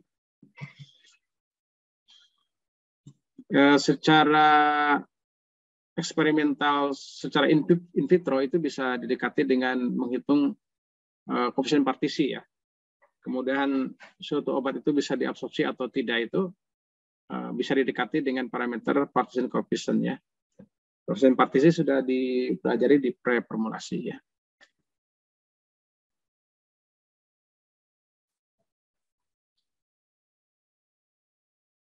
Semakin besar koefisien partisinya, dalam hal ini kloroform air ya. Biasanya oktanol air yang jadi standar ya. Tapi kloroform air juga nggak apa-apa. Dan ini juga menunjukkan hubungan kalau koefisien partisinya lebih tinggi, maka absorpsinya juga bisa lebih besar ya. Kemudian sifat padatan ya. Apakah obat itu dalam bentuk garam ya, atau basa ataupun asam ya, ataupun hidrat, sulfat ataupun polimorfs. Ini menentukan pada fase biofarmaseutik yang tadi itu, apakah di proses disolusinya ataupun di absorpsinya ya. Jadi faktor-faktor ini bentuk padatan ini, apakah dalam bentuk garam, sulfat, dan lain-lainnya itu akan mempengaruhi kelarutankah ya, atau sejauh mana akan mempengaruhi kelarutan, atau kepada laju disolusinya, atau ke stabilitas ya, seperti kristal polimorfisme itu kan sangat rentan tuh, zat-zat yang bisa berpolimorfisme ya, dari kristal 1 ke kristal 2. Kemudian juga sifat higroskopisitasnya ya, apakah dia nanti mudah menyerap lembab atau tidak, itu ujung-ujungnya stabilitas juga. Dan itu akan lebih jauh berdampak pada proses formulasi atau manufacturing-nya ya, dan tentunya ke kinerja klinisnya ya ujung-ujungnya. Ya kalau konteksnya ingin cepat larut ya biasanya dipilih bentuk garam ya. Tapi masalahnya apakah higroskopis atau tidak. Bentuk garam itu biasanya kan bisa mudah menyerap lembab atau tidak. Jadi ini stabilitas. Jadi tuntutan antara stabilitas dengan kinerja biofarmaseutiknya itu harus diseimbangkan ya. Kita ingin semaksimal mungkin ya, cepat larut, cepat terabsorpsi, tapi tidak stabil nih. Nah, kita nggak bisa karena obat itu kan harus bisa bertahan sejak dia diproduksi sampai beredar di pasaran itu kan mungkin minimal 2 tahun ya. Karena kan tidak langsung obat diproduksi itu langsung diminum pasien, ya. Tapi ada fase fase storage-nya dulu ya, penggudangan, kemudian penyebaran di sentra-sentra apotek gitu, obat dan sebagainya, baru kemudian menunggu resep datang kan, barulah diambil pasien. Mungkin prosesnya bisa paling cepat 6 bulan gitu ya dari sejak obat itu diproduksi. Jadi aspek stabilitas menjadi faktor yang harus dipertimbangkan ya. Tidak bisa kita memilih yang paling tinggi kelarutannya atau paling tinggi saja absorpsinya, tapi ya hanya bertahan sebulan gitu ya. Karena kita mengambil bentuknya yang salah gitu ya, baik bentuk kristalnya misalkan atau bentuk hidratnya atau sulfatnya atau bentuk garamnya. Seperti ini contohnya ya. Ini ada gambaran zat aktif chlorphenicol-palmitat ya dalam bentuk suspensi. Ternyata chlorphenicol-palmitat itu secara garis besar ada dua bentuk kristal yang stabil alfa dan metastabil beta ya. Nah ini harus divariasikan ya. Bahkan di sini kita lihat kombinasinya itu ada di L itu 100% ini ya beta ya. Kemudian M itu 100% alfa. Lalu N itu 25% dan 75% ya, perbandingan antara beta dan alfanya. Kemudian 50-50 itu di O ya, O itu 50-50, 50% bentuk polimorf alfa dan 50% bentuk polimorf beta. Kalau kita berdasarkan data ini, yang paling bagus dari aspek in vivo-nya tentu yang L ya. Yang itu yang 1% betanya. Ya. Nah, M itu yang 100% alfanya ya. Yang M ini kinerja klinisnya buruk ya. Absorpsinya sangat kecil. Tapi paling stabil itu ya, alfa itu. Kalau dari segi asal-asalan gitu, kalau misalnya ya penting obat itu bertahan lama, stabil, ya kita akan pilih alfa ya. Jadi tablet itu ya. Tapi begitu diminum, nggak ada efeknya, tidak menghasilkan efek. Karena dia hanya mencapai sekian persen ya, probabilitasnya itu rendah. Ya tidak menghasilkan efek terapi. Mungkin dari sisi penjualan menguntungkan ya, tapi kasihan pasien. Nah, tapi kalau pertimbangannya ingin kinerja klinis, kita ingin pilih polimorf beta ya. Itu yang paling tinggi ya, L yang paling tinggi absorpsinya. Ya, tapi ini kita lihat stabilitas fisiknya. Ternyata apalagi ini kan suspensi ya. Dengan cepat dia berubah, kehilangan potensinya. Ya. Begitu diminum juga sudah tidak berefek juga sama ya, karena sudah tidak stabil. Nah, biasanya ada kompromi di sini ya, kombinasi ya. PO atau N. Ini juga sama ya, bagaimana bentuk dihidrat, monohidrat, anhidrat berpengaruh kepada persen disolusi ya. Demikian juga bentuk yang anhidrat dan hidratnya ini untuk teofilin misalnya. Ya, yang bentuk anhidrat ini ternyata lebih tinggi ya dibanding hidrat ya, ininya konsentrasi di dalam darahnya ya, ataupun disolusinya ya, disolusinya lebih tinggi yang anhidrat ya dibanding yang hidrat. Nah, ya, jadi ini stabilitas penting untuk diketahui jadi ya. Karena mau tidak mau ini juga akan berpengaruh ujung-ujungnya kepada kinerja klinis. Kalau kita pilih bahan yang mudah berubah, baik itu oleh lingkungan, oleh pH ya, ataupun kestabilan dalam proses produksinya nanti ya, itu juga akan menentukan ke dalam proses pembuatan produk yang bermutu ya. Stabilitas bisa ditinjau dari aspek stabilitas kimia atau hubungan tadi kelarutan dengan pH-nya stabil nggak gitu ya, kelarutan yang tinggi itu pada pH tertentu. stabilitas fisik, ya, kemudian stabilitas pada saat proses produksi. Nah ini ya, jadi karena pH dalam tubuh kita bergradasi, kita harus tahu kelarutan pada pH sekian. Jadi optimalnya itu di pH berapa. Ini juga bisa menjadi landasan untuk mendesain produk obat. Gimana kalau misalkan dia lebih terdisolusi terlalu lebih besar di pH asam, berarti kita gimana supaya obat itu diam lama di lambung gitu ya.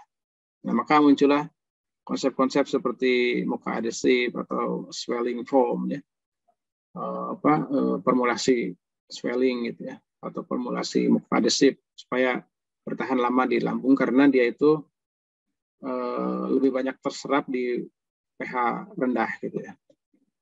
Atau sebaliknya ya, kalau dia lebih banyak terserap di pH tinggi, nah kita gimana caranya supaya obat itu lebih cepat sampai ke usus. Itu bisa dikreasi di dalam formulasinya. Kemudian sifat partikel dan serbuk. Ya.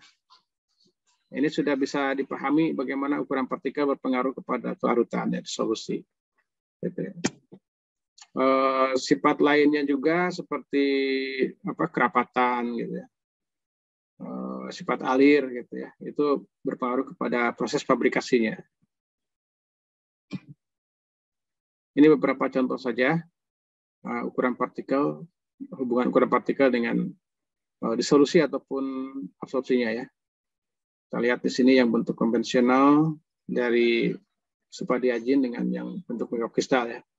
Yang mikrokristal itu karena ukurannya lebih kecil, dia akan lebih banyak diabsorpsi, lebih besar absorpsinya. Demikian juga yang kalau ada tambahan beberapa pengisi seperti di sini. Sama-sama ukuran partikelnya halus, tapi kalau ada tambahan eksipien lain yang bersifat meningkatkan kelarutan, seperti Twin 80, ya, dia berfungsi untuk meningkatkan proses solubilisasi. Surfaktan ya, Twin 80 itu ternyata bisa meningkatkan lebih banyak. Saya ada yang hari ini, saya kasih tema buat tablet atorvastatin atau simvastatin atau ramipril gitu ya. Formulasi sederhana saja tapi tambahkan surfaktan. Nah, cuma konsep surfaktannya kalau ini kan Twin 80 sudah lama. Yang surfaktan yang baru yang selain bisa mensolubilisasi juga punya peran meningkatkan permeabilitas. Nah, ini kita belum bicara permeabilitas ya. Atau punya peran di dalam menghambat transporter yang bersifat mengiflak obat ya dari dalam keluar.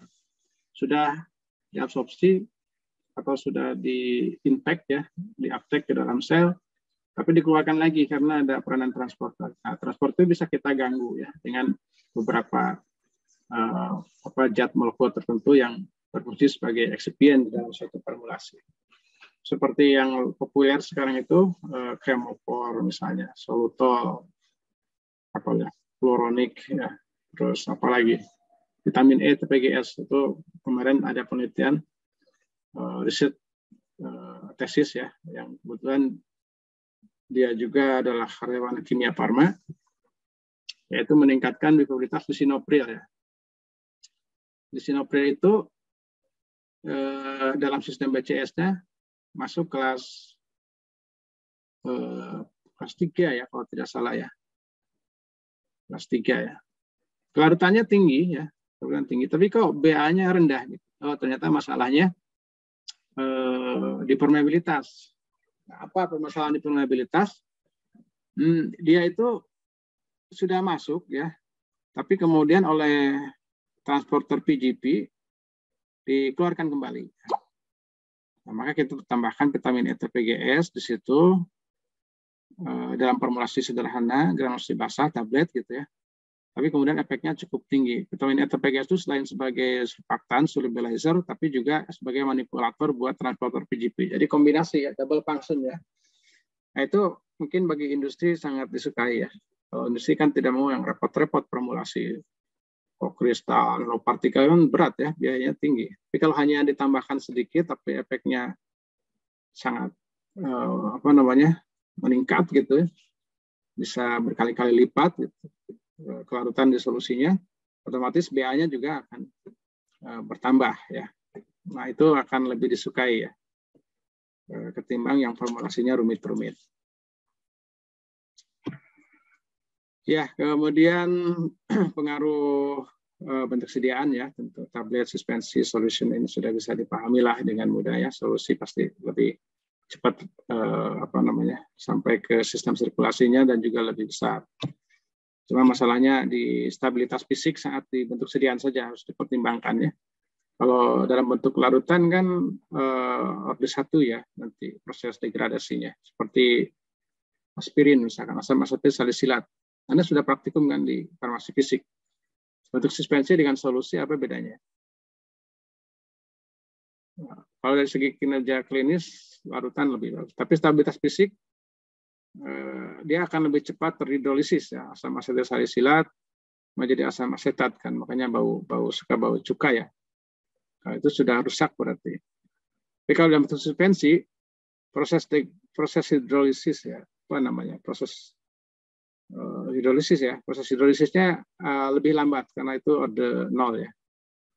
Nah, proses hidrolisisnya orde 0 kalau dalam bentuk suspensi.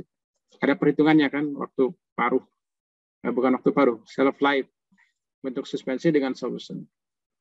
Nah, jadi kita menyeimbangkan antara stabilitas dan juga kinerja klinis. Ya, ya kalau kita belajar hanya farmaseutik saja atau farmakologi saja, tanpa belajar biofarmaseutik kan nggak akan paham hal seperti ini.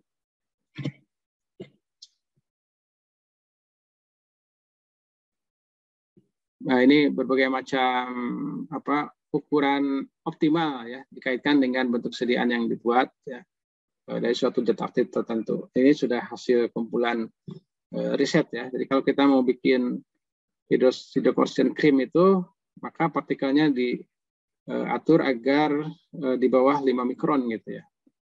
Jadi akan lebih lebih bagus ya.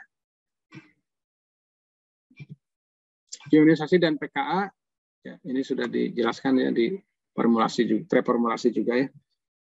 Tetapan kecepatan ionisasi suka salah memahami PKA ya. PKA di atas 7 berarti basa zatnya. PKA di bawah 7 berarti asam zatnya. Salah ya. Kemarin waktu saya tanya sidang juga itu masih salah ya. PKA itu bukan untuk mengkategorisasi apakah zat itu asam atau basa ya. Di atas 7 berarti basa, di bawah 7 PKA-nya berarti asam. Salah ya. PKA itu derajat ionisasi. Sejauh mana obat itu derajat ionisasinya itu ditentukan oleh PKA. Tapi memang PKA ini nanti akan berhubungan dengan kelarutan zat tersebut di dalam pH tertentu. Gitu. Nanti hubungannya dengan pH ada. Gitu.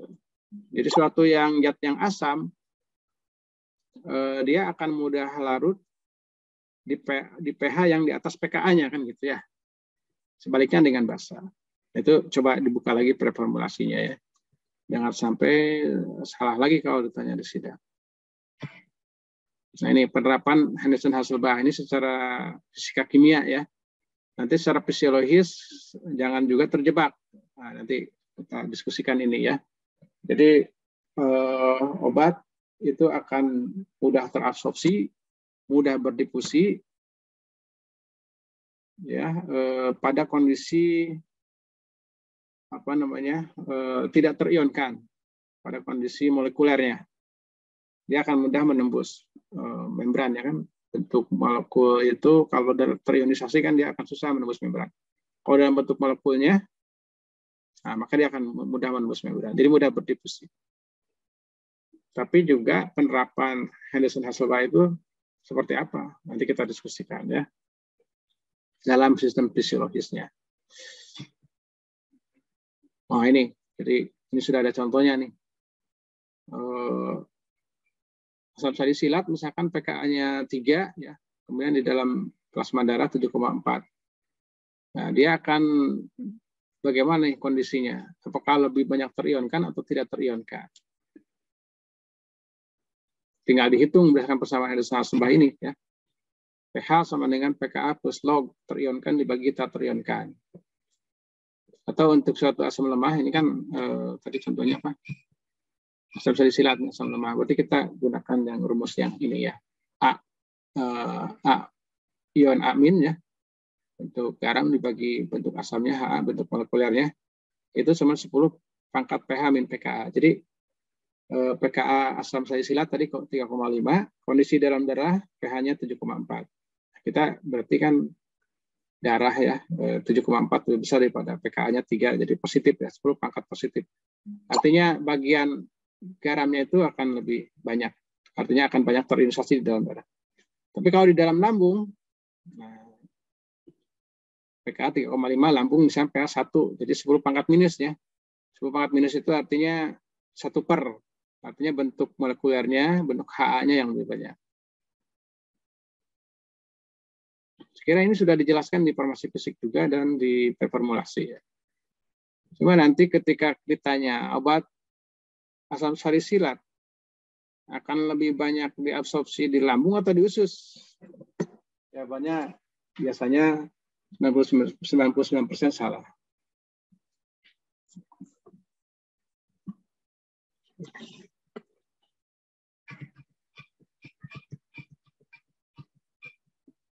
Ya, kemudian terakhir, udah mau maghrib ya, formulasi. Formulasi ya. Prinsip formulasi. Jadi pengisi itu ada yang fungsinya bisa menaikkan ataupun menurunkan kepada fase biofarmaseutik ya, baik itu disintegrasinya, kelarutan ataupun absorpsinya ya. Macam-macam ya eksipien. Ini menarik untuk dipelajari dengan cara mengenal karakter masing-masing eksipien. Ada yang bersifat hidrofil, hidrofob ya. Ada yang ya bersifat menarik air sehingga bisa membuat swelling gitu ya. Swelling itu bisa ada yang meningkatkan disintegrasi kalau dalam tablet, tapi kalau dalam sediaan cair itu bisa menambah viskositas ya, itu menghambat pelepasan. Jadi efeknya itu macam-macam, harus diteliti satu-satu ya, maksudnya dicermati satu-satu. Pada umumnya lubrikan itu hidrofob, makanya tambah besar konsentrasi lubrikan, tambah rendah ya persen yang terlarutnya ataupun terdisolusi ataupun terabsorpsinya. Makanya biasanya kalau lubrikan itu jangan melebihi 1% lah ya. Menggunakan Talox, kemudian samstearat ataupun aerosil gitu. Jangan lebih dari 1%. Kalau bisa 0,5% lah cukup ya. Yang penting kan keseragaman bobot bisa tercapai. Nah ini contoh hasil penelitian magnesium stearat ya. Konsentrasinya terhadap kadar obat di dalam plasmanya. Itu ya makin tinggi yang 5% itu yang paling bawah ya. Ya itu salah satu gambaran umum dulu ya tentang apa yang akan kita pelajari dalam satu semester di dalam biofarmaseutik. Referensinya, ini belum saya update ya. Di RPS yang baru sebetulnya kalau Anda dapat link mungkin dari Prodi itu sudah diupdate. Tapi memang AIC ini, Devisa Guet ini, Gayat Herman, masih tetap menjadi acuan pokok ya karena ini paling lengkap. Memang sayang teks Inggrisnya tidak ada ini. Teks aslinya dalam bahasa Perancis. Mungkin agak sulit ya memahami bahasa Perancis. Tidak umum gitu, belum umum di kita. Terjemahannya tapi sudah tersedia ya. Saya tidak tahu di pasaran sudah ada update terjemahan atau belum ya. Memang kadang-kadang agak sulit memahaminya ya. Dibaca bolak-balik ini terjemahannya maksudnya apa gitu ya. Kemudian untuk menambah bisa tentang wawasan tentang BABE itu ada di Mahmud Abdu ya itu juga. Kemudian di Sargal, ini Sargal udah edisi berapa ya? Tahun 2021 rasanya sudah ada lagi buku edisi 7 ya. Atau edisi 8. Nah ini ya di perpustakaan ada, kalau enggak di Palasari atau di Gramedia atau toko buku lain ya. Bisa fotokopi juga silakan ya. Karena nanti ini tim teachingnya ya. Nah, saya sudah ngasih tanda di sini. Apa yang saya jelaskan itu barusan adalah 18 halaman pertama dari buku yang tadi ya. Kemudian minggu depan kita masuk ke halaman selanjutnya. Ini sudah ditandain di sini. Memang biologis dan mekanisme transport obat. Ini pokoknya ya, tapi saya memang buat slide itu gabungan dari berbagai macam sumber ya. Tapi intinya ini kewajiban Anda minimal membaca ini gitu. Sebelum perkuliahan dimulai itu dibaca dulu ya. Absorpsi dan rute utama absorpsi administrasi obat halaman 39 sampai 44. Ini maksudnya buku yang ini ya. Nah, buku yang ini. Jadi minggu depan itu usahakan sudah dipegang ya bukunya, sudah dibaca.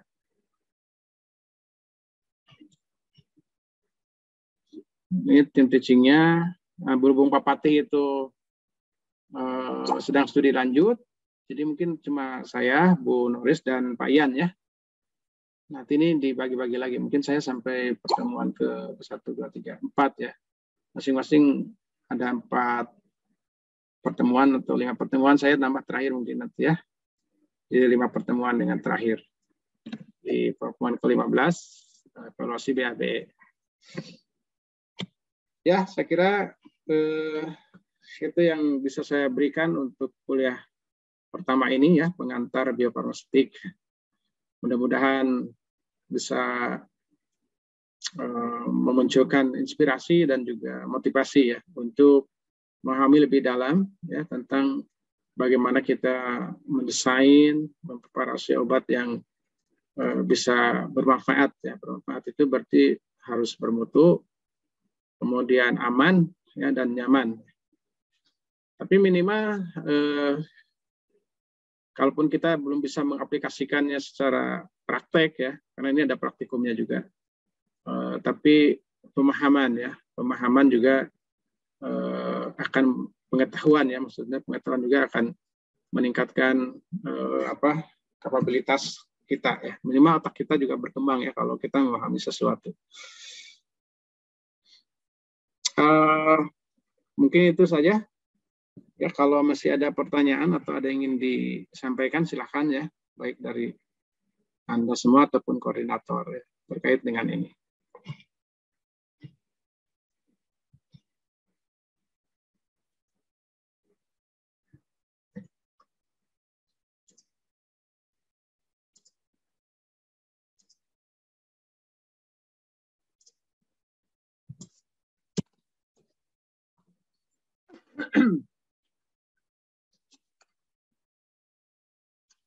Ini masih jumlahnya makin berkurang ya.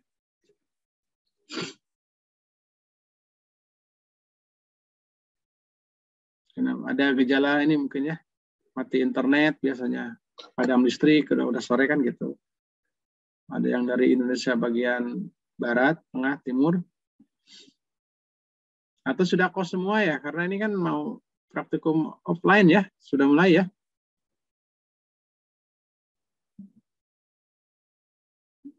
Dinda, kebijakan praktikum gimana yang ditangkap oleh mahasiswa? Sudah paham semua ya, itu akan ada offline-nya ya? Atau jangan-jangan sudah ada yang mulai praktikum? Belum, Pak. Awal Maret baru offline-nya. Awal Maret ya. Oh iya.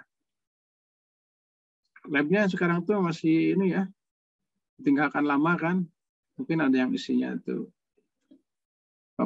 tikus, kecoa gitu. Harusnya mahasiswa bantuin kurpe ya. Kasihan dosen-dosen jadi kerja bakti menyiapkan lab. Ya, mudah-mudahan lah ya kita nanti bisa seoptimal mungkin. Kalau yang terkait dengan peningkatan pemahaman, karena praktikum itu ada 2 jenis ya, ada yang untuk meningkatkan pemahaman, yang kalau dijelaskan dengan teori itu nggak paham-paham, tapi dengan praktek paham. Ya itu. Yang kedua, yang terkait dengan praktikum itu tujuannya untuk memberikan skill. Jadi misalnya bikin tablet ya, dijelaskan secara teori juga percuma, tapi tetap aja teorinya bagus tapi nggak bisa bikin tablet gitu ya. Nah itu harus dilakukan itu. Oh ternyata begini bikin tablet. Nah itu terkait dengan skill.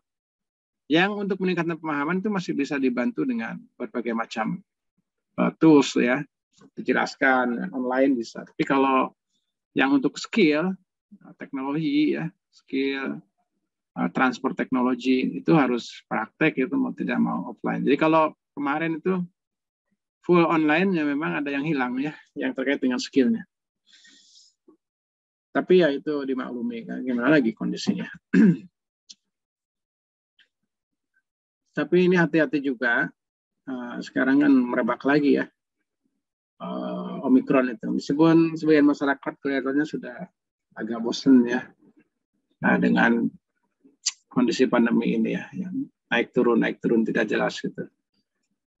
Sebetulnya jelas sih, kalau mobilitas meningkat, itu meningkat juga angka COVID-nya. Itu sudah jadi rumus.